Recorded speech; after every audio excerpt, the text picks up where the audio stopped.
5월 27일 정치부회 시작합니다. 어제 김호수 검찰총장 후보자 인사청문회는 몸싸움 직전까지 가는 여야의 충돌 끝에 파행으로 끝났습니다. 민주당 의원들은 오늘 청문회 파행은 전적으로 국민의힘의 책임이 있다는 입장문을 냈고요. 국민의힘은 여당의 사과를 요구하면서 청문회를 다시 열어야 한다고 주장했죠. 이런 가운데 문 대통령은 김호수 후보자에 대한 인사청문 보고서를 다음 주 월요일까지 보내달라고 국회에 다시 요청했습니다. 임명 강행 쪽으로 방향을 잡는 게 아니냐는 관측이 정치권에서 나오고 있습니다. 신 반장, 문 대통령이 조금 전에 이제 확장 재정 기조를 이어가겠다는 뜻을 밝혔죠? 네, 오늘 국가재정전략회의를 주재했는데요. 이 네. 자리에서 적어도 내년까지는 확장 재정 기조를 유지할 필요가 있다라고 했습니다.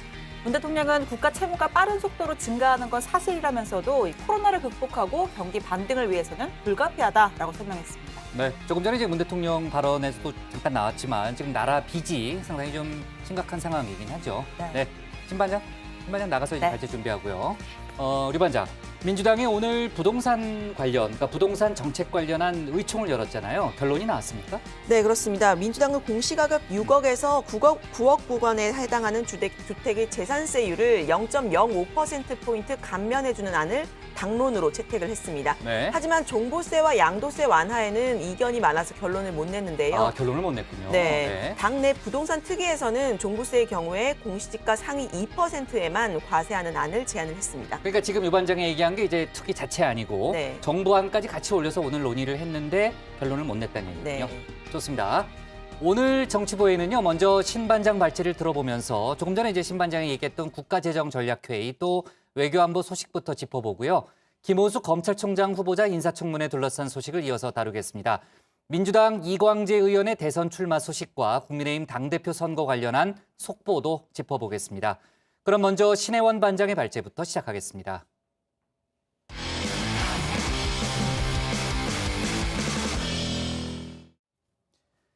민주당이 오늘 당 의총을 열고 부동산 세제 및 대출 규제 완화 방안을 발표했습니다. 재산세 감면 기준은 예상했던 대로 6억 원에서 9억 원으로 상향 조정됐지만요. 종부세와 양도세 부분은 당내 이견이 많아서 최종 결론을 내리지 못했습니다. 오늘 신 반장 발제에서요. 민주당 부동산 정책 속보, 또 문 대통령 정상 외교 일정을 함께 살펴보겠습니다. 임기 1년이 남았습니다. 보통 때라면 마무리를 생각할 시점입니다. 하지만 저는 남은 1년이 지난 4년 그 어느 때보다 중요하다고 느낍니다. 차기 대통령 선거일은 2022년 3월 9일, 문 대통령의 임기는 22년 5월 9일 밤 12시에 종료됩니다. 청와대에서 보내는 마지막 봄, 문 대통령은 분주한 정상회교를 통해서 임기 말 승부수를 띄우고 있는데요. 지난주 워싱턴에서 열린 한미 정상회담에 이어서 오는 30일부터 이틀간 열리는 P4G 정상회의, 그리고 6월 11일에는 영국에서 열리는 G7 정상회의에 참석합니다. G7은 알겠는데 P4G는 처음 듣는다 싶을 수 있습니다. 2018년부터 시작된 환경 분야 다자 정상회의로 Partnership for Green Growth and the Global Goal 2030의 약자를 따왔습니다. G가 4개 있죠. 올해가 2회차고요. 개최지는 대한민국 서울입니다. 이번 P4G 정상회의는 포용적 녹색 회복을 통한 탄소 중립 비전 실현을 주제로 화상으로 개최되며 주요국의 정상급 인사와 국제기구 수장 60여 명이 참가할 예정입니다. 폐회식과 함께 서울 선언문을 채택할 예정입니다. 문 대통령은 정상 토론 세션의 의장을 맡아서 녹색 회복, 탄소 중립, 민관 협력 등 3개 분야 회의를 직접 주재합니다. 미국 바이든 대통령과도 이번엔 화상으로 다시 만날 예정이고요. 다만 중국에선 시진핑 주석 대신 리커창 총리가, 일본도 스가 총리 대신에 차관급인 환경성 부대신이 참석할 거란 관측이 나옵니다.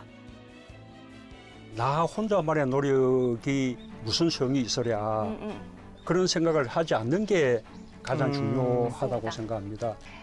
지구 대통령님 되신다면 혹시 어떤 공약 이런 거 조금 생각해 보신 적 있으세요? 해양 쓰레기, 해양 폐기물 하는 이런 부분들이 굉장히 염려가 네네. 돼요. 특히 이제 우리 국민들이 세계에서 수산물 소비가 1위인 나라예요. 이슬주 여사가 이 천지에 7, 8월이면 이 만병초가 이렇게 활짝 핀다고 이 만병초도 기후 변화 때문에 자꾸 이제 군락지가 줄어들고 있어요. 숲 해설가를 만나 이렇게 딱 설명해 주시면 맞습니다. 제가 인생을 다시 산다면 정말로 뭐 나무를 전공으로 하고 싶은 네. 또는 뭐 농사 지으면서 이렇게 자연 속에서 이렇게 조금 자유롭게 살고 싶습니다. 네, P4G 정상회의 홍보 영상입니다. 다시 태어난다면 나무 전문가로 문 대통령의 나무 사랑, 들꽃 사랑은 워낙 유명하죠.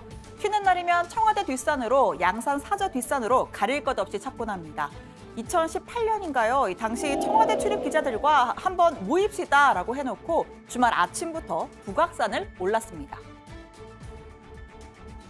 날씨가 좀 좋지 않아서 아이고 취소되는 것보다 잘 됐다 그랬는데 우리 기자님들이 비가 오더라도 가야 된다 그렇게 뭐 주감주로 주장하신다 그래서 어쩔 수 없이 따라 나섰네요. 사실은 저는 아시다시피 등산을 좋아하는데 그러니까 뭐 설악산, 지리산, 뭐 히말라야, 뭐 안나푸르나, 에베레스트 이라면 꼭대기 가보고 싶죠. 역시 사람 마음은 다 다른가 봅니다. 저는 산만 보면 좀 집에 가고 싶어지는 타입인데 자, 여담이지만 JTBC 보도국 내에도 문 대통령 못지않은 나무 사랑꾼이 있습니다. 사랑하다 못해 나무의 외로움까지 걱정했었던 사랑꾼 중에 사랑꾼이죠. 최종혁 반장이 청와대 상춘제 리모델링을 설명하면서 니스치를 벗기고 들기름을 바른 이유 나무가 외로워서라고 이야기했습니다.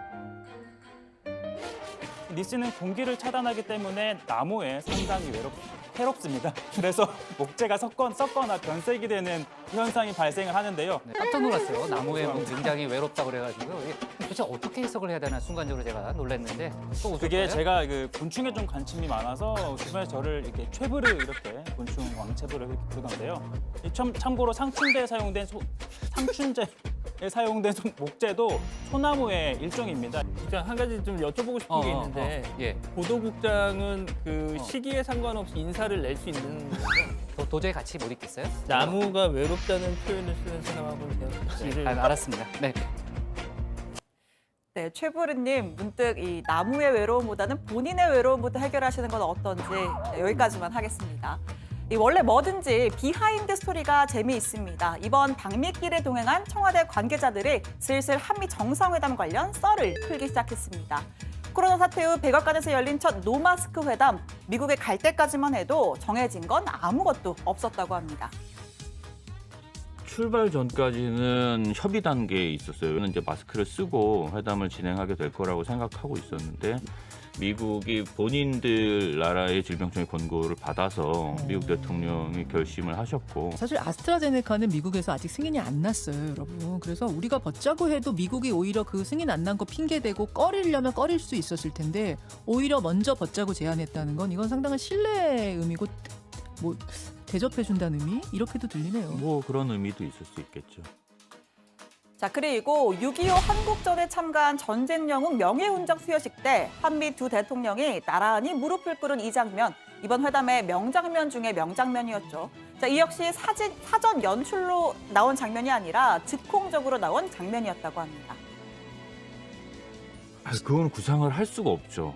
같이 사진을 찍자는 것도 즉석에서 받았던 제안이고 한 사람이 가지고 있는 성품이 드러나는 장면이었고 연출하지 않음으로써 어떤 연출보다 멋진 모습을 보여줬다라는 점이 뭐 다시 한번 확인됐던. 참전용사 상당히 기뻐하시고 고마워하시고 뭐 그랬던 모습들이 기억이 나네요. 자, 그리고 이건 조금 다른 종류의 비하인드입니다. 어제 청와대에선 한미 정상회담 성과를 공유하는 차원에서 문 대통령과 여야 5당 대표의 간담회가 있었습니다. 국민의힘 김기현 대표 권한대행이 한 언론과의 인터뷰에서 당황스러운 순간이 있었다라고 털어놓은 겁니다. 어떤 상황이었을까요? 문 대통령이 티타임 때 미국에서 굉장히 예우를 잘해주더라 라고 했다. 내가 바이든이 원래 상대방 띄워놓고 뒤로 빼간다고 했더니 문 대통령이 멋쩍은 웃음을 지으면서 왼손으로 내 오른팔을 툭툭 쳤다. 김기현 대표 권한대행은 내가 한미 정상회담의 성과를 비판하고 있을 때였다라면서 문 대통령이 툭툭 친 건 그만하시죠라는 뜻으로 받아들였는데 개의치 않았다. 왜냐? 다시는 청와대에 안 부를 것 같았기 때문이다라고 덧붙이기도 했습니다. 원래 어제 간담회는 식사를 겸한 자리였는데 계속 이야기를 하느라 밥도 못 먹었다면서 국회로 돌아와 초콜릿을 먹었다고도 했죠. 자, 그런데 오늘 사흘 전 김대행이 참석했던 회의에서 코로나 확진자가 나왔다는 게 알려졌습니다.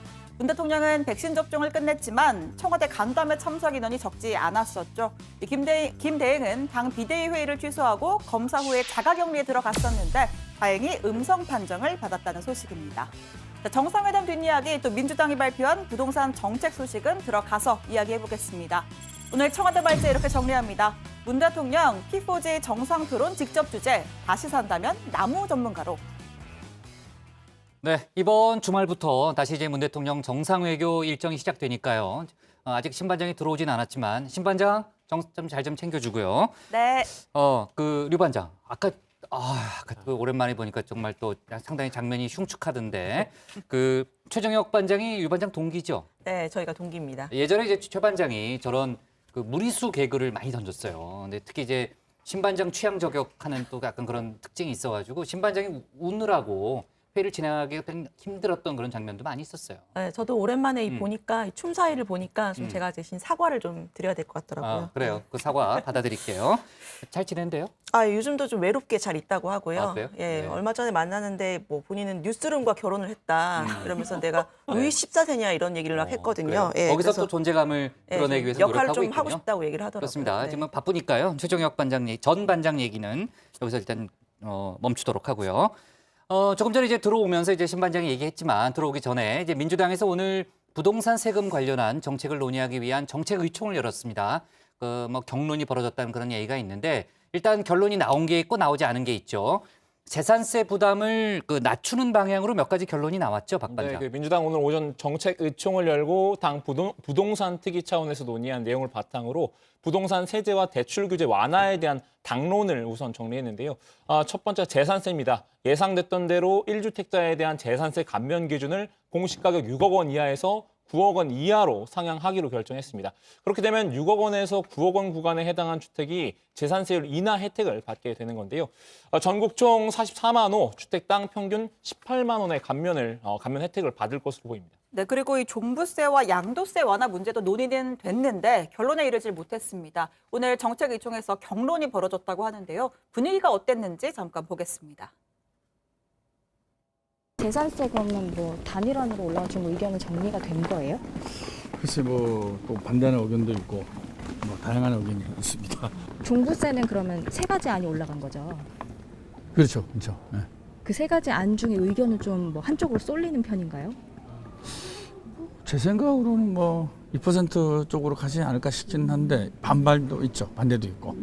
오늘 그럼 여기서 결정을 하는 게 아니라 표결 같은? 글쎄요. 까지 모르겠어요. 표결은 의원들이 많이 떠나서 안 될 것 같은데 제 생각에. 그러니까 종부세 같은 경우에는 이제 세 가지 안이 올라갔다고 지금 김병욱 의원이 설명을 했잖아요. 네. 구체적으로 어떤 겁니까? 첫 번째 안은 과세 기준을 9억 원에서 12억 원으로 올리는 방안이고요. 두 번째 안이 상위 2%에게만 과세하는 방안, 세 번째 안이 현행을 유지하는 방안입니다. 당 부동산 투기는 이 중에서 두 번째 공시지가 상위 2%에 해당하는 인원에게 과세하는 방안을 제안했는데 그렇게 되면 이 종부세 대상이 현행에 비해서 훨씬 줄어들게 되죠. 그렇죠. 네, 그래서 정부의 과세 방향과 좀 어긋난다. 또 현행 과세 체계를 전면 개편해야 한다라는 점에서 반발이 있었고 결국에는 오늘 결론을 내리지 못하고 추가 논의를 이어가기로 했습니다. 양도세의 경우에도 1가구 1주택자 비과세 기준액을 9억에서 12억 원으로 상향하는 방안이 안건으로 올랐는데 역시 합의에 이르지 못했습니다. 근데 이제 제가 알고 있기로는요. 네. 6월 달에 결론을 내고 입법까지 해야지만 11월에 그 종부세를 매길 수 있는 걸로 알고 있는데 맞죠? 네, 그래서 민주당도 지금 의견이 합쳐지지 않았지만 6월 중에는 무조건 결론 내겠다. 그렇죠. 이런 네. 입장이고요. 네. 만약에 6월 중에 결론 못 내면 현행대로 갈 수밖에 없다. 이런 그래요? 이야기도 했습니다. 아까 김병욱 의원이 조심스럽게 2% 부분을 얘기는 하던데요. 네. 조 반장, 그 무주택자 대출 규제 부분은 어떻게 된 거죠? 완화된 거죠? 네, 우선 대출 규제 완화 관련해서는 서민과 실수요자의 내 집 마련을 돕기 위해서 주택담보대출 비율 LTV 우대폭을 현행 10%포인트에서 최대 20%포인트까지 늘리기로 했습니다. 네, 조금 좀 어렵긴 합니다만 뭐 세금 문제가 워낙 중요하니까요. 그러니까 결과적으로는 10%포인트 더 늘려주는 거네요. 예, 맞습니다. 예를 들어서 지금은 무주택자가 서울에서 집을 사려고 할 때 최대 50%까지만 대출을 받을 수 있게 이렇게 되어 있는데요. 우대 수준을 10%포인트 더 높여서 4억 원 한도 내에서 최고 60%까지 대출을 받을 수 있게 이렇게 해주겠다는 겁니다. 이것을 금액으로 환산하면 4억 8천만 원의 주택을 구입했을 때 새 제도에 따르면 2억 8,800억 원까지의 2억 8,800만 원까지의 대출이 가능해서 지금보다 4,800만 원이 늘어나고 8억 원의 주택을 구매했을 때는 4억 원 대출을 받을 수 있어서 지금보다 8천만 원의 대출이 늘어나게 된다는 말씀을 드립니다. 다만 한도가 4억이라 실효성이 떨어지는 게 아니냐 이런 지적도 나오고 있는데요. 예를 들어서 9억 원 주택의 LTV 60%면 5억 4천만 원이 돼야 하지만 최대 한도를 4억 원으로 제한을 하면서 무슨 의미가 있는 거냐 이런 지적이 나오는 겁니다. 한편 주택가격 기준도 6억 원 이하에서 9억 원 이하로 완화를 했고요. 대출 대상자의 소득 기준도 생애 최초로 집을 사는 부부 기준으로 9천만 원에서 1억 원으로 완화를 했습니다. 네. 자, 그리고요. 주택 임대사업자 제도 관련해서는요. 민주당이 모든 주택 유형에 대한 신규 임대사업자 등록을 폐지하기로 했죠, 유 반장. 네, 그렇습니다. 오늘 발표에 따르면요. 건설 임대는 현행대로 유지를 하되 매입 임대의 경우에는 모든 주택 유형에 대한 신규 등록을 폐지하기로 결정을 했습니다. 지난번에는 아파트만 대상이었는데 이번에는 주택이나 빌라 같은 모든 유형이 다 포함이 됩니다. 또 지난해 7월 이전에 등록한 기존 사업자에 대한 양도소득세 중과 배제 혜택도 없애기로 했습니다. 이건 좀 배경 설명이 좀 필요한데요. 네. 2017년이었죠. 당시 김현미 국토부 장관이 민간 임대주택에 거주하는 세입자의 주거불안 해소가 필요하다라면서 물량을 확보하기 위해서 임대주택 등록을 활성화하는 방안을 발표를 했었습니다. 임대주택 사업자들에게 각종 세금과 건보료 감면 혜택을 주는 방식이었는데요. 네, 기억나요. 그러니까 임대료는 연 5%까지만 올려라. 대신 세금 혜택을 주겠다. 이렇게 말한 거죠? 맞죠? 네, 바로 네. 그 부분입니다. 근데 2018년 이후에 전국의 아파트 값이 이제 급등을 했고요. 이 과정에서 다주택은 투기다 이런 논리가 힘을 받으면서 정부는 임대사업자의 혜택을 줄여나가기 시작을 했습니다. 2018년에 9.13 대책 이후에 등록한 임대주택은 종부세 합산 배제 혜택을 받지 못하게 했고요. 또 지난해에 발표됐던 7110 대책에서는 아파트 4년 단기 임대와 또 8년 아파트 매입 임대를 폐지를 했습니다. 그리고 오늘부터는 남아있는 모든 혜택을 전면 백지화시킨 겁니다. 김현미 전 장관이 기존 등록 임대주택은 말소 시점까지 이 세제 혜택을 유지하겠다 이런 약속을 했었는데 이제 그것도 지키지 못하게 됐습니다. 그러니까 민주당은 그렇게 해야 임대사업자들이 보유한 물량이 풀릴 거라는 그런 논리인 거죠? 네, 맞습니다. 민주당은 이미 자동 말소된 주택과 잦은 말소할 것으로 예상되는 65만 호에 약 20% 수준인 13만 호가 매물로 나올 것이라 이렇게 예상하고 있는데요. 반면 현재 등록 임대주택의 80% 이상이 다세대 빌라 등이어서 매매 시장에 미친 영향이 크지가 않고 또 저렴한 임대주택이 사라져서 전월세 가격만 끌어올리는 부작용이 생길 수 있다는 이런 우려의 목소리도 나오고 있습니다. 네. 자, 그리고 오후에 들어온 속보인데요. 문 대통령이 임기 마지막 해인 내년까지는 확장 재정을 유지하겠다라는 입장 밝혔죠, 신 반장. 네, 그렇습니다. 문 대통령은 오늘 청와대에서 주재한 2021 국가재정전략회의에서 확장 재정을 요구하는 의견과 재정 건전성을 중시하는 의견이 엇갈리고 있지만 적어도 내년까지는 경기의 확실한 반등과 코로나 격차 해소를 위해서 확장 재정 기조 유지할 필요가 있다라고 했습니다. 나라 빚이 빠른 속도로 증가하고 있다고 해도 다른 나라들에 비해서는 폭이 작고 또 재정 건전성도 양호한 편이다라고 했습니다. 그러니까 적어도 내년까지라는 거는 코로나 상황을 고려했다는 거죠? 네, 그런 것으로 보입니다. 대신에 내년 이후, 그러니까 이제 다음 정부 임기가 시작된 시점이죠. 그때부터는 이 작년에 마련된 재정 준칙이 적용될 수 있도록 준비해야 한다라고도 했습니다. 이 재정 준칙은 2025년 이후에 국가 채무 비율을 이 GDP 60% 이내로 관리하는 것을 말합니다. 네. 상당히 어려웠던 내용이 많아서 신반장이 고생 좀 했겠네요. 부동산 정책도 그렇고. 근데 경제에 워낙 정통하니까요. 네. 좋습니다. 오늘 청와대 발제 정리하겠습니다. 민주당 재산세 감면 기준 6억에서 9억 상향, 종부세는 결론 못 내로 제목을 잡겠습니다. 다음은 유정아 반장의 발제를 들어보겠습니다.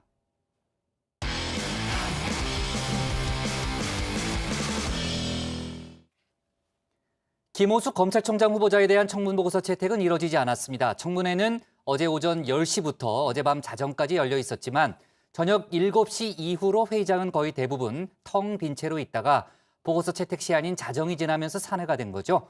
도대체 무슨 일이 있었던 건지 류정아 반장이 정리해봤습니다. 네, 어제 김호수 검찰총장 후보자 청문회 보고서 채택은 불발됐습니다. 청문회 전부터 당일까지 내내 날을 세웠던 여야, 어쩌면 당연한 수순이었죠. 문재인 대통령은 김 후보자의 인사청문 요청안을 31일까지 재송부해달라고 요청을 했습니다. 민주당은 김 후보자의 자질과 능력이 청문회에서 충분히 검증됐다라면서 보고서 단독 채택 가능성도 시사했습니다. 청와대로부터 재송부 요구가 오는 대로 우리 당은 청문 보고서 채택에 최선을 다하겠습니다. 네, 국민의힘은 보고서 채택에 응할지 않을 것 같아 보이는데요. 김 후보자가 검찰총장이 되는 건 대한민국의 법과 정의에 대한 모독이다라면서 민주당을 향해서 청와대의 임명 철회를 요구해라라고 요구를 했습니다. 법사위 소속 의원은 없지만 국민의당도 강하게 김 후보자를 비판했습니다. 김호수 검찰총장 취임식 사진은 검찰이 완벽히 권력의 애완견으로 전락했다는 것을 보여주는 역사에 남는 인증샷이 될 겁니다. 네, 여정의 가족 여러분, 요즘 코로나 때문에 영화 보기도 쉽지 않으시죠? 정치 뉴스의 하이라이트 영상을 보여드리는 영화극장 아니죠? 정화극장 가겠습니다. 어제 김 후보자 청문회 파행된 과정이 좀 특이했는데요. 일단 주인공인 김 후보자의 탓은 아니었습니다. 민주당 김용민 의원이 전관 예우를 뿌리 뽑자라는 내용의 질의를 하는데 여기에 갑자기 국민의힘 유상범 의원을 등장시킨 겁니다. 유 의원이 과거에 대리수술 사망 사건 은폐 의혹에 자문을 했다는 보도를 거론했습니다. 검찰 정관이 범행을 은폐한 의혹이 얼마 전에 보도가 됐습니다. 이 사건은 차라리 검찰을 좀 묻혔다가 현재의 문제가 좀 발생한다면 손을 좀 나가시면 되죠. 그때까지 지금 마주 보면서 계속 상의를 하는 과정에 이렇게 되면 앞으로 김용민 의원이 고소고발된 사건을 모두 까집어서 김용민 의원을 비난해도 다 받아들이겠습니까? 그렇게 할 수 없지 않습니까? 지켜야 될 도리가 있잖아요. 네, 유 의원은 이 사건을 맡기 전에 상담 단계였고 본인은 관여하지 않았다 이렇게 말을 했습니다. 안 그래도 여야가 잔뜩 날이 서 있는 상황이었죠. 마른 풀에 성냥을 당겼다고 할까요? 야당 의원들의 질타가 이어졌습니다. 김용민 의원이 한 번 더 발언권을 얻었는데 이 다툼은 유상범 의원이 아니고요. 조수진 의원과 벌어졌습니다. 국민의힘에서 먼저 시작했습니다. 김학의 사건 얘기하면서 국민의힘에서 저를 얼마나 많이 거론하셨습니까? 그리고 아까 유상범 의원님께서도 그런 말씀하셨는데 아까 유상범 의원님 띄우신 PPT에도 제 얼굴이랑 이름이 그대로 박혀 있더라고요. 그것이 동료에 대한 예의를 먼저 안 지키신 거 아닙니까? 조수진 의원님 툭하면 제 얘기하시는데 그 발언권 얻고 얘기하세요. 눈 그렇게 크게 뜬다고 이렇게 똑똑해 보이지 않으니까 발언권 얻고 말씀하십시오. 자, 그렇게 먼저 저쪽에서 얘기를 했기 때문에 그렇게 거기에 대해서 먼저 지적을 해줘야 될 것 같습니다. 자, 표현을 앞으로 좀 정제해서 해주실 필요가 있고요.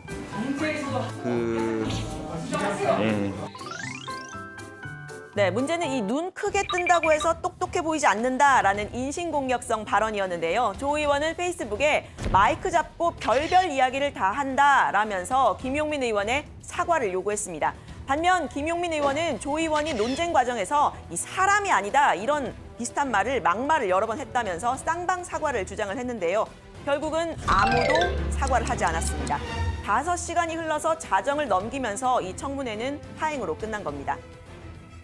이렇게 약간 다툼이 있었던 전례가 많은데 어떻게 보면 좀 자주 있었던 일을 가지고 청문회 자체에 아예 안 돌아와 버리신 거는 제가 처음 본 것 같습니다. 보면 야당이 청문회의 의미나 이런 것들을 좀 가볍게 생각하신 건 아닌가라는. 사과하고 하면 될 일을 밤 12시 넘어까지 사과를 못 하겠다는 거예요. 네, 그렇다면 이것은 애초부터 인사청문회를 파행시키겠다, 무력화시키겠다 이런 정략과 의도가 있었다고밖에는 볼 수가 없는 겁니다. 네, 이 파행의 원인을 서로에게 돌리는 그런 모습이었고요. 다시 정화극장으로 좀 돌아와서요. 어제 김 후보자 청문회 자리에는 없는 특급 카메오들이 등장을 했습니다. 대표적인 사람이 이 윤석열 전 검찰총장입니다. 여야의 시각이 극명하게 달랐죠. 살아있는 권력과 싸웠다. 사실이 아닙니다. 검찰 개혁과 싸웠습니다. 윤석열 총장 본인의 부인과 장모를 그렇게 수사했다면 그냥 의욕 넘치는 검사였지 이런 불공정한 편파적인 이런 검찰총장이었다 이렇게 욕은 안 먹어요. 윤석열 총장에 대해서 국민들이 왜 이렇게 뜨거운 환호를 보낼까요? 정권을 가리지 않고 정의를 구현하겠다는 그 일관성, 거기에 신뢰를 보는 거 아니겠습니까? 네, 이날 참고인으로 출석한 서민 교수도 윤 전 총장 얘기를 꺼냈습니다. 지금은 차기 대선 주자 1, 2위를 다투고 있는 윤 전 총장이 불쌍했다고 했는데요. 이제 검찰은 별로 청와대 권력을 겁내지 않는 것 같다. 이 말씀에 동의하십니까? 전혀 동의하지 않습니다. 그러니까 검찰에서 제일 높은 분이 이제 검찰총장인데 어떻게 보면 그 대통령 밑에 있는 일개 법무장관에 의해서 1년 내내 진짜 린치를 당하는데 저는 사실 검찰총장이 이렇게 불쌍해 본 적이 일생에서 처음이었습니다. 그걸 네, 정화극장 네 번째 또 다른 특급 카메오입니다. 바로 이 조국 전 법무장관인데요. 김남국 의원과 서민 교수의 설전에 등장을 했습니다. 김 의원은 조 전 장관을 응원하는 조국 백서의 저자, 그리고 서 교수는 조 전 장관을 비판하는 조국 흑서의 저자죠. 운명의 대결이었다고나 할까요? 여기서 왜 조국 사건 얘기를 다시 꺼내시는지 잘 모르겠는데 검찰권 남용에 대한 이야기를 가장 최근에 저희가 생생하게 경험을 했던 것이 바로 조국 전 장관에 대한 수사이기 때문에 이야기를 하는 겁니다. 예, 조국 장관 수사는 어쨌든 대통령이 임명한 법무장관을 수사했다는 걸로 정권에 맞서는 것이고 그 전 사건들은 정권에 그냥 졸개 노릇을 했던 그런 비참한 역사 아닙니까? 네, 이 조 전 장관 딸의 동양대 표창장 위조 얘기가 나오자 두 사람의 언성 한층 높아졌는데요. 공소장에 들어가 있는 범행 일시, 범행 목적, 그리고 또 사문서 위조이기 때문에 행사의 목적과 행사 위조 방법이 굉장히 중요한데 전부 다 공소 사실이 틀렸습니다. 동양대 표창장 위조를 새롭게 기소를 했는데 수사가 잘못되었다고 생각 안 하시나요? 전혀 그런 생각하지 않고요. 좀 이해가 안 처음에 그 공소장이 전부 다 사실관계가 틀리는데 잘못 수사한 건 아니고 처음 기소는 검찰의 실수라고 보는 건가요? 아니면 그걸 잘했다고 할 수 없지만 표창장 위조인 건 맞고요. 그리고 표창장이 위조가 아니라면 얼마든지 재발급 받을 수 있습니다. 저 같은 경우도 의사면허증 잊어버리면 다시 발급하다가 발급해 주는데 왜 조윤량은 재발급을 안 할까요? 표창장. 네, 조국 전 장관의 이름 최근 여권에서는 입에 잘 담지 않고 있는데 조 전 장관 논란을 다시 꺼내는 게 누구에게 더 도움이 될지는 잘 모르겠기는 합니다. 네, 다섯 번째는요. 이 현직 장관입니다. 이 박범계 장관도 찬조 출연 피할 수 없었습니다. 이번에는 공소장 유출 문제였는데요. 최근에 박 장관은 이성윤 서울중앙지검장의 공소장 유출 사건에 대해서 검찰 조사를 지시했죠. 그런데 박 장관도 의원 시절에 이 공소장을 본 적이 있다라고 한 겁니다. 공소장을 보니까 반대급부가 이석채 KT 회장의 공소장을 보니까 보셨죠? 공소장을 보니까. 그런데 이번에 이성윤 서울중앙지검장의 공소장에 대해서는 지금 수사하겠다고 그러는 거예요. 색출하겠다. 이것 내로남불이라고 생각지 않으십니까? 현직 장관께서 말씀하신 내용에 대해서 제가 어떻게 평가하기가 적절치 않습니다. 평가를 못한다는 거는 부끄럽기 때문이겠죠. 네, 이 공소장 유출에 대한 여야의 입장도 엇갈리고 있는데 김 후보자는 공소장 유출을 피의사실 공표죄를 적용하기는 어렵지만 다른 법 적용은 할 수 있다라고 했습니다. 관련 내용은 들어가서 더 이야기를 해보겠습니다. 김호수 총장 청문회 소식을 이제 이틀 동안 전해드렸는데 어째 주인공 입에서 나온 얘기보다 다른 사람들 얘기를 더 많이 한 것 같은 이건 기분 탓이겠죠. 예, 오늘 발제는 이렇게 정리합니다. 여야 의원 인신공격으로 김호수 청문회 파행, 보고서 채택 불발. 네, 어제 법사위가 이제 파행으로 끝났죠. 제가 시킨 건 아닌데 제가 알고 있기로는 르 반장이 어제 자정까지 회사에 남아 있었던 걸로 제가 들었습니다. 자, 어제 이제 청문회가요. 우리 여정의 방송 끝난 후에도 상당히 충돌이 많았죠. 네, 결국 여야가 이 충돌하고 또 서로 사과를 요구하다가 정회중에 시간을 넘기면서 이 보고서 채택 시한 지키지 못한 겁니다. 김우수 후보자의 자질이나 능력보다는 이 정치적 중립성 문제와 검찰개혁 등의 현안에 대해서 여야가 논쟁을 벌이다가 끝이 났습니다. 네, 앞서 공소장 유출 문제와 관련해서요. 박범계 장관 얘기가 청문회에 등장했다는 소식 전해드렸는데 이 박 장관이 조사를 지시한 부분이죠. 박 장관은 과거 한 TV 프로그램에 출연을 해서 공소장을 봤다는 말을 했다는 겁니다. 여기에 김남국 의원이 박 장관이 공소장을 봤다고 하기 전에 먼저 언론 보도가 있었다라면서 이 부분에 오해가 있다 이러면서 조수진 의원과 설전을 또 벌였는데요. 조 의원은 이렇게 말했습니다. 이 사안의 본질은 공소장 공개를 저렇게 방송에서도 이야기를 하고 또 공소장 내용을 하신 분이 지금은 공소장 공개 자체가 범죄라고 하면서 색출하겠다고 나선 거예요. 그래서 그 내로남불, 그 이중성을 지적한 거죠. 김남국 의원님 그렇게 몰아가려고 하지 마세요. 네, 그렇게 의정활동하지 마십시오. 네, 제가 정말 부탁드려요. 김남국 의원을 걱정해서 하는 이야기입니다. 난 진짜 김남국 의원을 걱정해서 하는 이야기예요. 그게 자신의 얼굴에 침 뱉는 겁니다. 네, 진짜 걱정해서 하는 얘기다. 뭐 이런 얘기를 반복해서 하네요. 근데 이제 김호수 후보자 청문회인데 이제 뭐 여야 의원들의 설전이 워낙 뜨겁다 보니까 김호수 후보자 얘기는 저희가 또 상대적으로 덜 들어본 것 같네요. 어제 분위기 어땠습니까? 네, 그래서 김 후보자는 수사 중이거나 재판 중이라 말하기가 좀 곤란하다. 이 자리에서 말할 일은 아닌 것 같다면서 예민한 사안들에 대해서는 좀 직답을 피했는데요. 보통 청문회를 하면 야당 의원들이 좀 비판을 하고 여당 의원들이 좀 감싸는 분위기로 진행이 되는데 여당 의원과도 좀 날선 분위기를 연출하는 경우가 있었습니다. 바로 검찰개혁 관련 이슈였습니다. 좀 철학을 존중하겠습니다만 검찰은 또 나름대로 검찰이 왜 다릅니까? 검찰은 후보자 잠깐 들어보세요. 예. 그 생각부터 고쳐야 됩니다. 검찰이 특별하다라는. 검찰은 행정부 공무원입니다. 우리 헌법상. 수사기소 분리는 검찰개혁의 방안입니다. 여기에 대해서는 국정 철학에 동의하셔야죠. 동의 못하시면 임명되겠습니까? 수사기소 분리 방향으로 가는 것은 맞는데 다만 지금 현재로서는 개혁된 형사사법 시스템이 안착되는 것이 더 중요하다.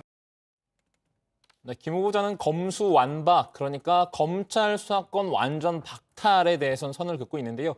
중수청 설치에 대해서도 비판적인 입장입니다. 그러면서 검찰개혁을 강하게 주장하고 있는 김용민 의원과 날선 대화를 한 겁니다. 다만 민주당에서 추가 질의는 없었는데요. 당 지도부가 추가적인 검찰개혁 조치에 대해서 속도 조절론을 펴고 있다는 것이 배경으로 꼽힙니다. 네. 문재인 대통령이 오늘 다음 주 월요일까지 청문 보고서를 다시 보내달라고 했으니까요. 한 5일 정도 시간이 남아있네요. 지금 이제 야당이 강하게 반발하고 있기 때문에 여야가 뭐 합의를 해서 청문 보고서를 채택하기가 쉬운 상황은 아니지만요. 조금 더 지켜봐야 될 것 같고. 신반장, 국민의힘 말고도 그 임명에 부정적인 입장을 밝힌 정당이 또 있다는 거죠? 네, 정의당입니다. 이른바 이 정의당의 데스노트에 김 후보자의 이름 올린 건데요. 라임과 옵티머스 관련 사건을 수임한 것이 부적절한 처신이었다라고 지적했습니다. 이른바 정관예우 문제를 지적한 거고요. 김우수 후보자는 차관 퇴임 후에 한 로펌에서 변호사로 일했고 그 기간 동안 라임과 옵티머스 펀드를 판매한 은행과 증권사 등 사건 4건을 수임했습니다.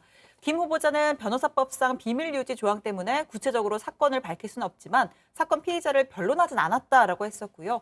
차관 시절에 관련 사건을 보고받지도 않았고 앞으로도 보고받지 않고 회피하겠다라고 밝힌 바 있습니다. 네, 정의당은 또 김 후보자가 검찰개혁과 수사 독립성에 대한 뚜렷한 소신도 보여주지 못했다라면서 검찰총장으로서의 자격 미달이라고 했는데요. 강민진 청년 정의당 대표는 김 후보자의 아들이 아버지의 직업, 그 검사와 또 북부지방검찰청장을 적어내면서 이 아빠 찬스 논란이 불거진 것에 대해서도 수많은 청년 마음에 상처를 입혔다, 깊은 유감이다 이렇게 페이스북에 썼습니다. 네, 조 반장, 오늘 뭐 이런 분위기에서 검찰 인사위원회가 개최가 됐죠? 네, 그 법무부가 오늘 오후에 검찰 인사위원회를 열고 조만간 있을 검찰 정계 인사 기준 등을 논의했는데요. 회의가 끝난 후 일부 위원들이 그 취재진과 만나서 통상적인 인사 기준과 원칙에 대해서 논의를 했다. 검찰 인사 적체에 대한 논의도 있었다 이렇게 밝혔습니다. 또 검사장 승진 기수에 대해 논의했고 인사안은 다음 달 초 발표될 것으로 보인다 이렇게 밝혔습니다.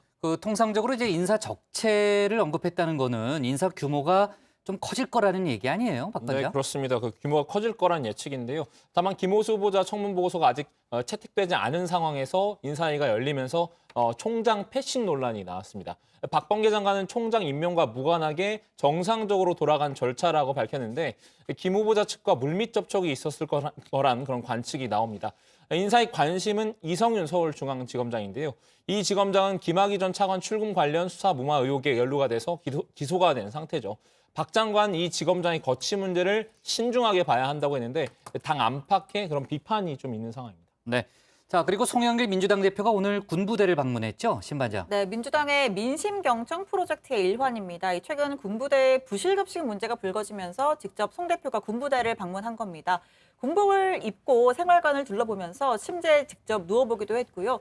또 배식을 받아서 장병들과 함께 식사를 하기도 했습니다.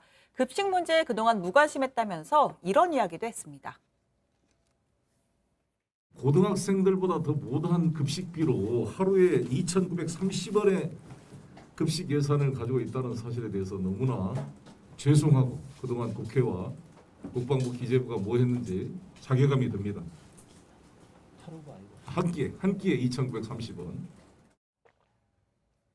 네, 좋습니다. 오늘 발제 이렇게 정리할게요. 여야 의원 인신공격으로 김호수 청문회 파행, 보고서 채택 불발로 제목을 잡겠습니다. 다음은 조익신 반장의 발제를 들어보겠습니다.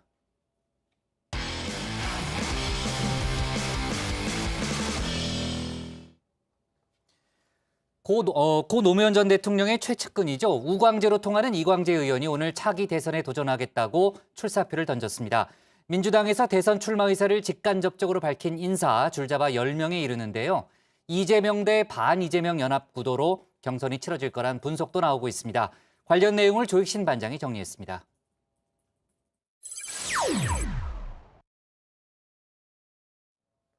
이른바 우광재, 고 노무현 전 대통령의 오른팔로 통했죠. 민주당 이광재 의원이 오늘 대선 도전을 선언했습니다. 자신만이 옳다고 주장하는 신념의 정치를 넘어 문제를 해결하는 유능한 정치를 향해 앞으로 나아가야 합니다. 시대 교체, 선수 교체, 세대 교체를 이뤄내겠습니다. 이 의원의 측근이죠. 전재수 의원은 이 의원을 이준석 돌풍에 빗댔는데요. 국민들께서 젊고 생기발랄한 리더십을 바란다는 겁니다. 그러면서 이분들을 소환했습니다.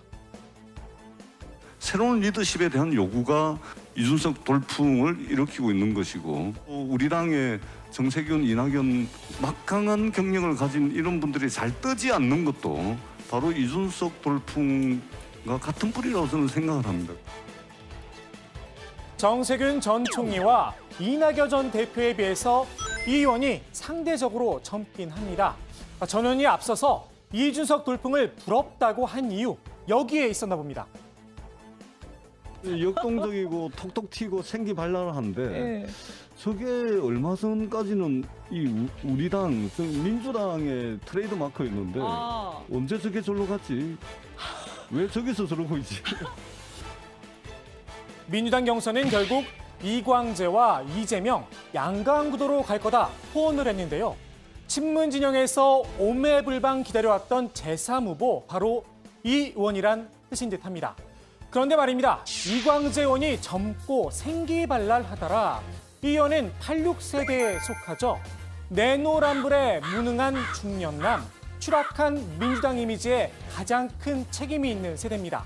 더욱이 더 젊은 후보도 있죠. 97세대 박용진 의원입니다. 김대중의 40대 기술론 이후 두 번째 정치혁명을, 노무현 돌풍 이후 두 번째 한국 정치의 대파란을 여러분들께 약속드립니다.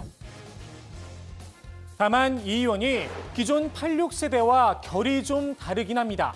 민주당에서 보기 드문 시장 친화적 인사로 꼽히는데요. 새로운 리더십이라고 할 수는 있을 듯 싶습니다. G7을 넘어 G5, G3 시대를 도전해 나가야 합니다. 산업화 민주화의 주역들과 함께 2030 디지털 세대가 역사의 전면에 등장하는 세대 교체의 신호탄을 올리겠습니다, 여러분. 인간과 배경을 넘어 능력 있는 전국의 인재들이 국가 경영에 참여 하게 하겠습니다. 이 의원은 이재용 사면론을 공개적으로 주장하기도 했죠. 이 의원이 다른 86세대와 다른 길을 가는 이유, 바로 노무현 정신 때문입니다. 한미 FTA 체결과 대연정 제안, 노무현의 미래와 통합 정신을 이어받겠다는 겁니다. 이 의원과 뜻이 통했는지는 모르겠습니다. 이재용 사면에 대한 청와대의 기류가 조금 바뀌었습니다. 삼성전자 이재용 부회장 사면도 좀 고려해야 되는 거 아니냐 이런 얘기가 일각에서 나오더라고요. 그건 어떻게 생각하세요? 어떤 경제적인 측면뿐만 아니라 여러 가지 국민적인 정서라든지 공감대 등도 함께 고려해야 되기 때문에 별도 고려가 있을 것으로 보입니다. 그래서일까요? 출마를 선언한 오늘 2.1%의 지지율로 여론조사에 이름을 올렸습니다.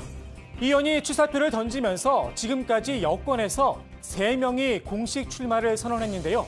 이른바 빅3는 이미 대선 도전이 확정적이죠. 김두관 의원과 최문순 강원지사는 이미 출마 의사를 밝힌 상태입니다.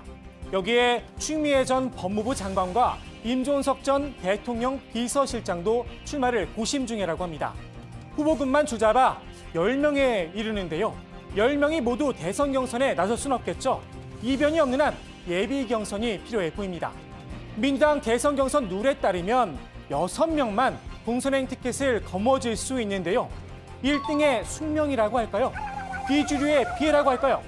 1대 9의 싸움을 피하긴 어려워 보입니다. 친문, 친노 중심으로 좀 반 이재명 전선이 형성되는 건 아니냐 이런 좀 평가들도 있던데 얘기들도 있던데 그것에 대해서 혹시 생각이 있으실까요? 선수들에게 묻는 것은 부적절하고요. 관전자들이 보시면 더 정확하게 보이겠죠. 본 경선에선 이재명 대 반 이재명 전선이 더욱 뚜렷해질 듯합니다. 반 이재명 연대의 공동 목표 1차 투표에서 이 지사의 과반 득표를 저지하는 게 될 듯한데요. 결선 투표까지 간다면 승산이 있다는 계산입니다. 물론 2등을 누가 차지하느냐도 중요하겠죠. 물론 이 지사 측에선 1차 투표에서 끝내겠다 이런 입장이지만 말입니다. 민당 대선 후보 자리를 놓고 벌이는 왕자의 게임. 벌써부터 치열한 머리 싸움이 시작된 듯합니다.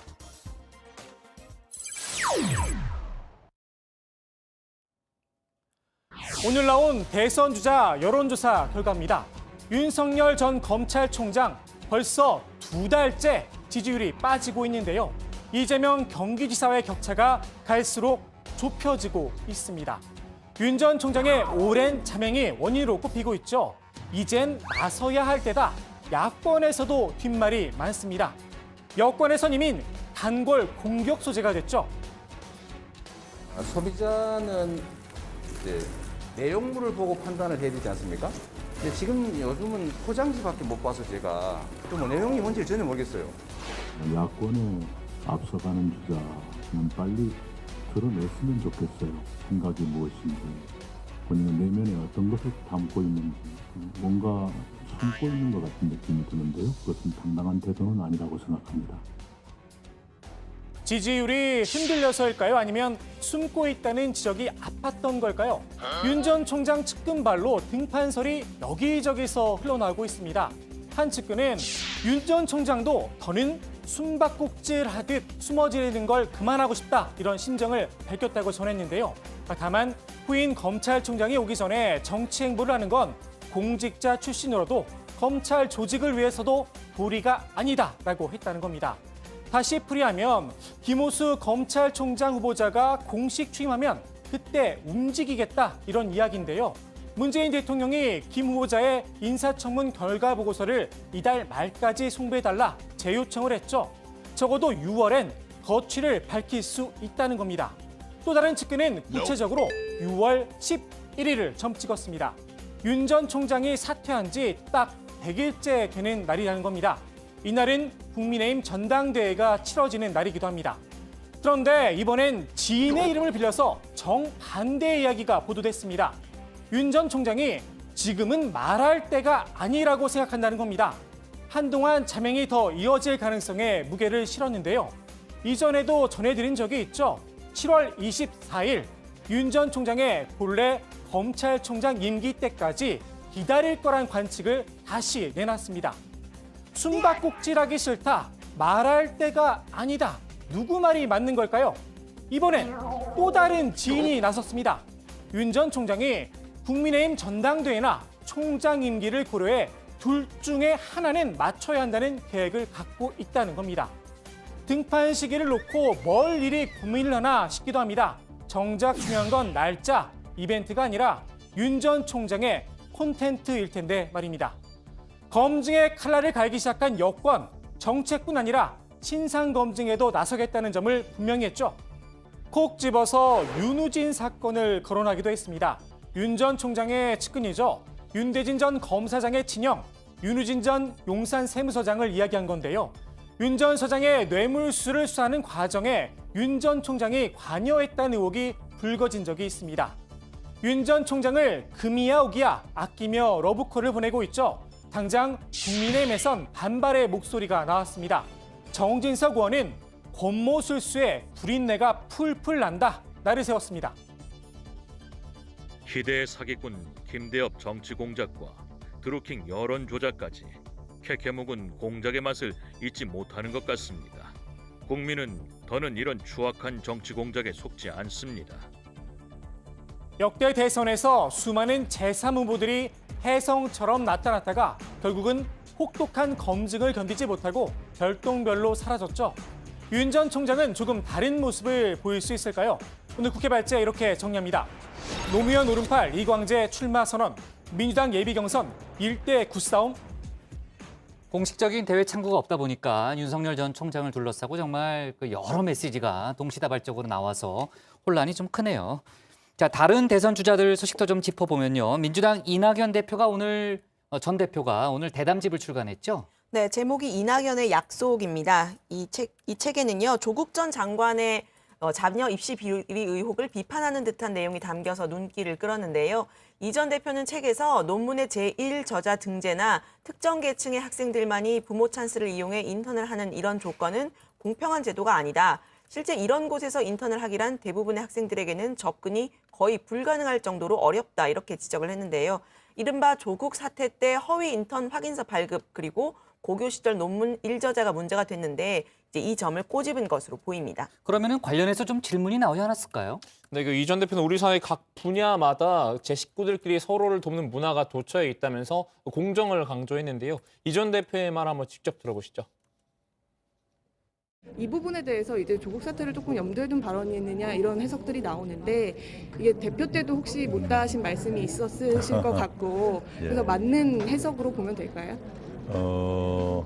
최근 몇 년 사이에 그 문제가 많이 제기됐죠. 그래서 학교 바깥에 계시는 분들도 문제의식을 갖게 됐지 않습니까? 그런 그 특혜로 보일 만한 일들은 골라낼 필요가 있죠. 청년들께 더 이상의 상처를 드리지 않기 위해서라도. 네, 그동안 이 전 대표는 조국 사태에 대해서 구체적인 언급을 피해 왔었는데요. 4.7 재보선 참패 이후에 자맹을 하면서 만난 그 청년들의 생각이 반영된 게 아니냐 이런 평가가 나옵니다. 신반장, 그 대담집에요. 이재명 지사의 기본소득론을 비판하는 내용도 들어있다는 거죠? 네, 이낙연 전 대표는 이 복지제도가 사각지대에 빈틈이 생기는 속도를 따라가지 못하는 현상이 벌어지다 보니 기본소득이란 논의에 일정한 토양이 형성됐다라면서 그럴 바에는 다 주자라는 건데 막상 그걸 하려고 보면 사실 엄두가 나지 않는다라고 지적했습니다. 또 한 달에 50만 원씩 다 주려고 하면 기업과 가게가 세금을 2배로 내야 하는데 50만 원으로 최소한 인간다운 생활을 하기에 충분하지 않다라고 비판했는데요. 국민소득 8만 달러가 넘는 스위스에서도 기본소득제가 부결된 바 있다라고 강조하기도 했습니다. 네, 윤석열 전 총장에 대해서도 그렇고 이낙연 전 대표가 좀 선명한 발언을 요즘 많이 하는 것 같아요. 네. 이 전 대표가 당 대표 시절에 너무 이렇게 좀 진지해서 엄중 날견이다 이런 별명까지 좀 붙었었잖아요. 왜 예전처럼 사이다 발언을 하지 않느냐 이런 얘기가 좀 있었는데 이 전 대표가 이에 대한 본인의 생각을 좀 밝혔습니다. 사이다 발언을 많이 요구하는데 아침에 일어나면 커피를 마시는 게 사이다보다 낫고 저녁엔 맥주 한잔 하는 게 더 낫다 이런 이야기를 했는데요. 상황에 맞는 발언을 유연하게 하겠다 이런 뜻인 듯합니다. 어쨌든 오늘 발언은 커피나 맥주보다는 좀 사이다 쪽에 가깝지 않나 이런 생각이 듭니다. 네, 정세균 전 총리 같은 경우는요, 정말 여야 정치인들, 검찰총장, 전 검찰총장 포함해서 정말 모두각이 지금 모두잖아요. 이번에는 일본을 향해서 또 상당히 강한 발언을 했죠. 네, 그렇습니다. 정세균 전 총리가 일본 정부는 일본 올림픽 지도에 표기한 독도를 삭제하라면서 일본이 끝까지 거부를 한다면 올림픽 불참 같은 정부가 할 수 있는 모든 수단을 총동원해야 한다. 이렇게 보이콧을 촉구를 했습니다. 독도는 불가역적인 대한민국 영토라는 점을 분명히 한 겁니다. 오늘은 이제 그 조 반장이 소개했듯이 사이다 본능을 깨운 이낙연 전 대표도 동참을 했는데요. 일본 정부의 독도 표기를 즉각 삭제할 것을 강력히 촉구한다면서 일본이 끝까지 거부를 한다면 정부는 올림픽 보이콧 등 가능한 모든 수단을 동원해서 단호하게 대처해야 할 것이라고 날을 세웠습니다. 네.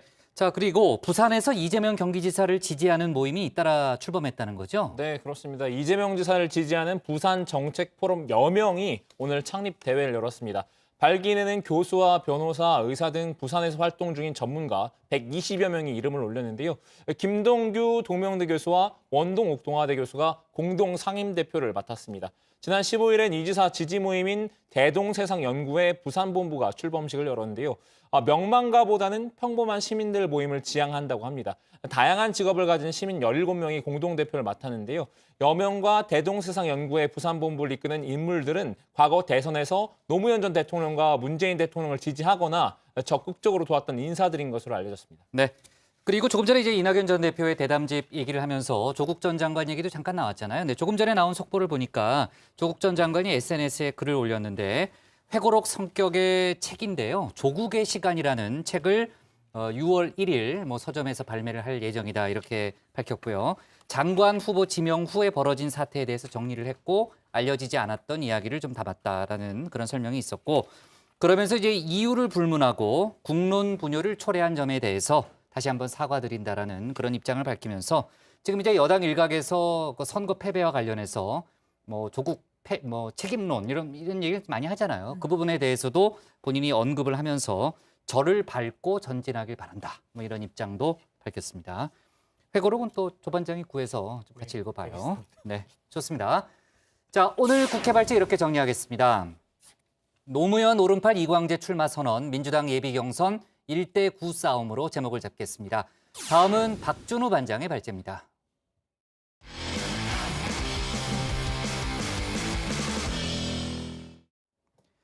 국민의힘 당권 경쟁에서 개파를 둘러싼 논쟁이 더욱 뜨거워지고 있습니다. 나경원 전 의원과 주호영 의원이 이준석 전 최고위원을 집중 공격하고 있는 건데요.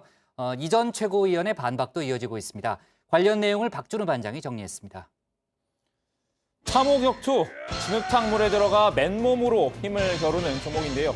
군인들이 유격 훈련을 받을 때 반드시 거쳐가는 코스 중 하나이기도 합니다. 저도 소싯적에 흙탕물에 몸 좀 적셔봤더랬죠. 그땐 몸이 좀 더 좋았던 것 같은데 그간 대체 무슨 일이 벌어진 걸까요? 아무튼 참호 격투, 1대1 대결도 있지만 팀전도 있습니다. 여러 명이 부딪혀 참호 밖으로 상대팀을 모두 밀어내면 이기는 건데요. 요 며칠 국민의힘 당권 경쟁을 지켜보자니 참호 격투 팀전을 보는 것 같은 기분이 들더군요. 중진그룹 대 신진그룹 간 진흙탕 싸움이 벌어지고 있는데요. 먼저 중진그룹 팀원부터 살펴볼까요? 네, 주호영 의원이 저렇게 있고 나경원 전 의원 그리고 홍준표 의원이 들어가 있습니다. 당권 주자는 아니지만요. 맞은편 신진그룹을 보면요. 선수 입장! 네, 이준석 전 최고위원과 그리고 김웅 의원 그리고 신진도 그렇다고 당권 주자도 아니지만 후원 자격인 하태경 의원이 버티고 있습니다. 이 판을 진흙탕으로 만든 건 바로 개파 논쟁인데요. 중진그룹의 전략은 한 명만 집중 공격입니다. 지금 뽑히는 당대표가 경선을 공정하게 관리해야 하는데 특정 대선 후보와 친분관계가 뚜렷하면 아무리 공정하게 한다 하더라도 그게 시비가 되는 것이거든요. 그럴 뿐만 아니라 또 공공연하게 어떤 사람을 대통령 만드는 게 내 목적이다 이렇게 이야기를 했으니까 아마 그런 점을 가지고 개파라고 하지 않았나 이렇게 봅니다. 주 의원의 공격 대상 바로 이준석 전 최고위원입니다. 이 전 최고가 유승민계라는 점을 꼬집은 건데요. 이 전 최고가 당대표가 되면 대선 경선에서 유승민 전 의원을 밀어줄 거라는 의구심을 드러냈습니다. 이 전 최고가 과거 한 유튜브 채널에 나와서 한 발언 때문입니다. 21대 국회에 바라는 점은? 21대 국회에서 내가 있는 당이 압승해가지고 나중에 유승민 대통령 만들고 하태경 의원이랑 같이 좀 세상을 멋지게 바꿔보고 싶다. 이 전 최고가 유 전 의원과 함께 바른미래당에 몸을 담고 있을 당시 한 말인데요. 저 말이 아직도 유효하다면 이 전 최고가 공정하게 대선 경선을 관리할 수 없다고 본 듯합니다. 주 의원은 지금 국민의힘 내에 있는 계파라고는 유승민계가 유일하다라고 쏘아붙였는데요. 그런 계파라면 언론에서 지금 유일하게 유승민 계파만 있다고 보도되고 있지 않습니까? 의원들 열몇 명 정도가 계파를 형성하고 있다. 이런 것이지 우리 당내 딴 계파는 없습니다, 지금. 이 말인즉슨 주 의원 본인은 계파가 없다는 설명도 되는데요. 어제 국민통합연대의 비공개 문건이 알려지면서 주 의원도 계파 논란에 휘말렸었죠. 국민통합연대는 과거 친이명박계 성향의 인사들이 주축이 돼 만든 단체인데요. 이 단체가 주 의원을 당대표로 밀자는 내용의 문건을 전국 시도본부에 하달한 사실이 전해진 겁니다. 주 의원은 자신과는 관련이 없는 일이라고 분명히 선을 그었습니다. 지금 친이계가 어디 있으면 제가 알기로 우파 보수 시민단체로 알고 있거든요. 예. 거기서 제하고는 어떤 소통도 없이 그런 결정을 한 걸로 저도 나중에 보도를 보고 알았는데 현역 의원 하나도 없는 그게 무슨 개파입니까? 지금 친이계가 이명박 대통령 감옥 가 계시고 친이계가 사라진 지 언젠데 그걸 개파라 그래요. 나경원 전 의원도 주 의원과 함께 협공에 나섰는데요. 두 사람의 공격 방식이 흡사합니다. 이 전 최고가 얼마 전 유튜브 채널에서 한 말을 문제 삼았습니다. 제가 유승민계의 아마 대표격 인물인데 저는 반대 안 하고요. 유승민 의원도 반대 안 하는 걸로 인터뷰했습니다. 그렇기 때문에 그게 이제 그렇게 한다고 반대한다고 안 들어올 것 같지 않고요. 제가 봤을 때는. 그러니까 굳이 따지자면은 아까 말씀드렸던 것처럼 그분 안 받고 그러면 윤석열이랑 줘서 어떻게 받습니까?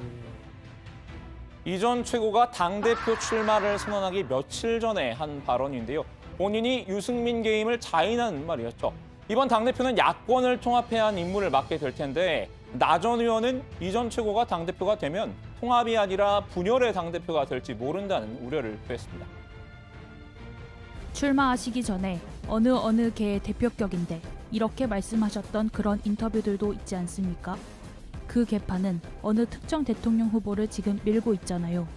그러면 다른 후보들이 공정하다고 생각하고 들어올 수 있을까? 저는 그 걱정을 말씀드린 거죠. 나 전 의원은 어제 권은희 국민의당 원내대표의 말을 빌려오기도 했는데요. 바로 이 부분입니다. 예, 외관은 청년이지만 사실은 기득권 정신, 야당에는 오로지 돈과 조직이 있는 국민의 힘만 존재할 뿐이다라는 그런 기득권 정신으로 가득 차 있는 모습을 지난 야권 단일화 선거 과정을 통해서 저희들이 확인할 수 있었는데요. 예, 그러한 기득권 정신으로는 유연하고 개방적으로 야권의 통합을 이뤄내기를 기대할 수는 없다라고 보고 있습니다. 한마디로 이 전 최고가 당대표가 되면 국민의당과 합당도 어려울 거다 이렇게 지적한 건데요. 가만히 듣고만 있을 이 전 최고가 아닙니다. 이 전 최고의 주무기죠. 또다시 페이스북에 접속했습니다. 지난 서울시장 선거에서 오세훈 캠프에 있으면서 언젠가는 심판하겠다고 뼈저리게 느낀 게 있습니다. 당의 후보가 선출된 뒤에도 자신의 이해관계에 따라 당 밖의 사람들에게 줄 서서 부족함이 없던 우리 당의 후보를 흔들어댔던 사람들, 존경받지 못할 탐욕스러운 선배들의 모습이었습니다. 탐욕스러운 선배들은 누굴까요? 야권 서울시장 후보 단일화 과정에서 안철수 대표와 작당을 했다고 김종인 전 비대위원장이 지목했던 사람이죠. 주호영 의원을 가리키는 것 같은데요. 이 전 최고 전당대회를 구태로 회귀시키려는 분들은 크게 심판받을 것이라고도 했습니다. 계파 문제를 제기하고 있는 주 의원과 나 전 의원을 동시에 저격한 셈입니다. 옆에 있던 김웅 의원도 힘을 보탰는데요. 나경원 전 대표가 보궐선거 하기 전에 유승민 대표 찾아가서 좀 도와달라고 이야기한 게 있었지 않습니까? 예. 그렇게 따지고 보면 유승민계는 나경원 후보가 속해 있다고 봐야 되는 거죠. 최근에 보니까 친이계들이 모여서 주호영 후보를 지지하겠다라고 이렇게 결심하고 문건까지 만들었더라고요. 그걸 보면 아직도 이 계파 정치의 망령이 남아있는 것 같습니다. 자, 이렇게 4명이 뒤엉켜서 싸우고 있는데 여기서 양측의 히든카드들이 나섰습니다. 중진그룹의 히든카드는 홍준표 의원인데요. 홍 의원은 개파가 아니라 세대 교체론을 문제 삼았습니다. 이번 선거의 화두는 세대 교체가 아니라 정권 교체라고 신진그룹을 공격한 겁니다. 홍 의원, 김웅 의원 등과 복당 문제를 두고 언쟁을 벌였던 걸 아직 마음에 담아두고 있었던 걸까요? 아마 속으로 이렇게 생각하고 있을지도 모릅니다.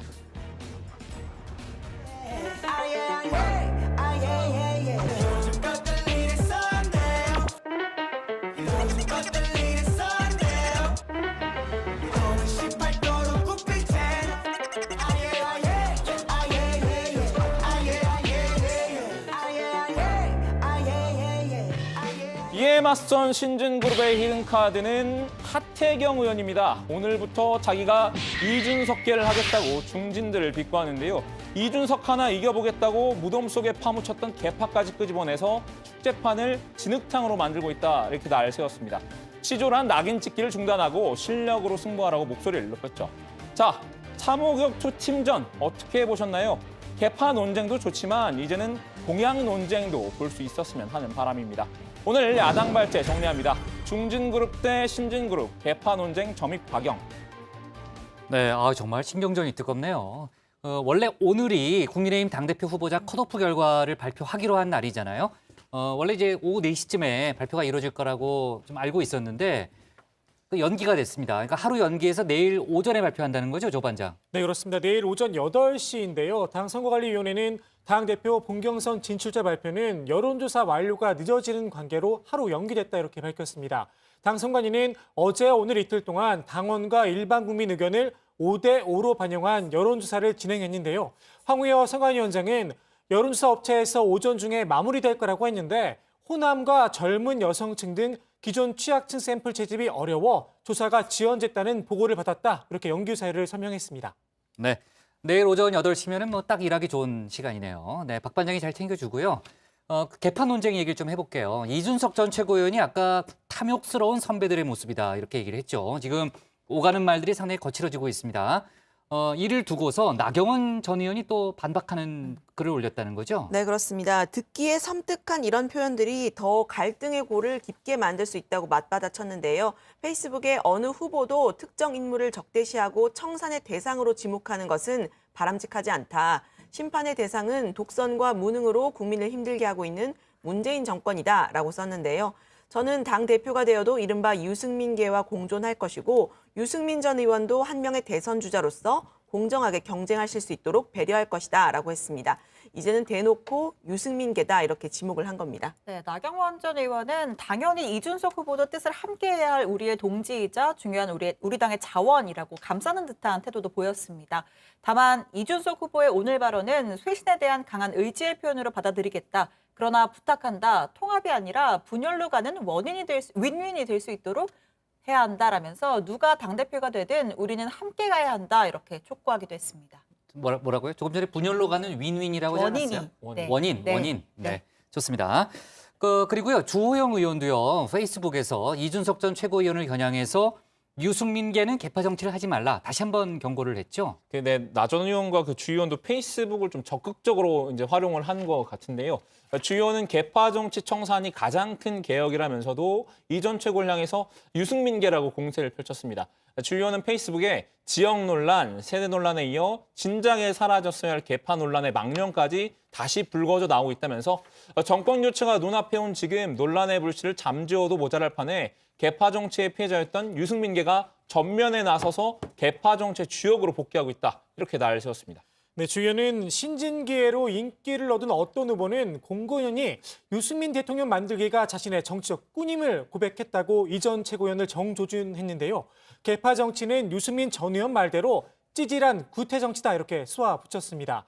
또 지금 우리 당이 가야 할 길은 대통합과 대화합이라면서 통합과 혁신을 이야기해야 하는 판에 영남 배제론이니 개파 정치인이 따지면서 더 이상의 구태는 되풀이하지 않았으면 좋겠다, 이렇게 이야기를 했습니다. 네, 그리고 같은 당권 주자죠. 홍문표 의원은 나경원 전 의원과 주호영 의원을 비판했다고 하죠, 신 반장. 네, 그렇습니다. 한 언론과의 인터뷰에서 강한 비판 쏟아냈습니다. 나경원 전 의원을 향해선 총선 서울시장 보궐선거 낙마 후에 당대표에 나서는 것을 두고 탤런트 정치에 가깝다라고 지적했고요. 또 우리 당은 현재 중도 확장이 생명인데 태극기 부대에 둘러싸인 나 전 의원은 할 수 없다라고 깎아내렸습니다. 주호영 의원에 대해서도 원내대표 시절 스스로 정치력 부재를 입증했다라고 비판했고요. 나 전 의원과 주 의원은 이번엔 나서서는 안 되는 사람들이었다. 이렇게 정치하면 안 된다. 이렇게 각을 세웠습니다. 네. 뭐 신진그룹에 대해서는요. 태풍과 폭우를 비닐 우산으로 막을 수 없다. 이렇게 또 비판도 했죠.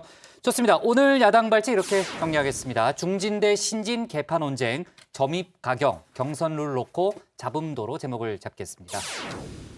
네, 이제는 묻지도 않네요. 복마크 오늘 생략하겠습니다. 자, 오늘 박 반장 잘 챙겨요, 내일. 네. 대통령께서 국장이 새 코너를 준비 중이시다. 그래요? 요즘 하고 계시잖아요, 매일. 아무튼 국장에 나가 있어. 뉴스룸 해야 돼요. 조용히 좀 해요. 자, 오늘 그 정치부 여기까지고요. 저희는 내일 저녁 6시 20분에 다시 찾아뵙겠습니다. 뉴스룸 못할 뻔했어요. 계속 말 안 끊어가지고.